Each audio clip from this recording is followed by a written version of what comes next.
চলতি মাসের শুরুর দিকে পাকতে শুরু করে বোরো ধান। ধান কাটতেও শুরু করেন কৃষক।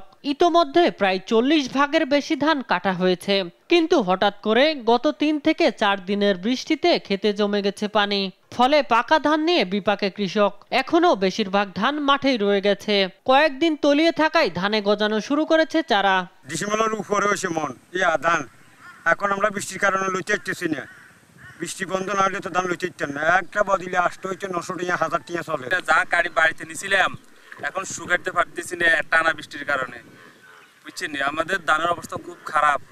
আমরা কৃষকরা এখন একটা মানে দুশ্চিন্তার মধ্যে আছি। আমরা পানির লেভেলে ধান কাটতে পারি না। এখন ওই খানিকান ধরা যায়, আবার খানিকান বৃষ্টি হয়, এই কারণে ধান এখন পানির ভিতরে লয়ে যাইতে আছে।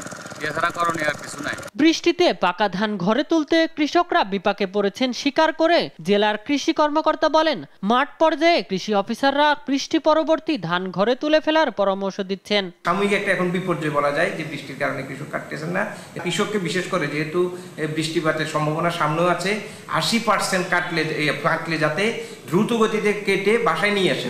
মাঠে অনেক সময় কৃষক শুকানোর জন্য রাখে, যাতে না করে। এটা আমাদের উপসহকারী কৃষি অফিসার, উপজেলা কৃষি অফিসার এবং আমরা জেলা থেকে এই নির্দেশনা দিয়ে যাচ্ছি।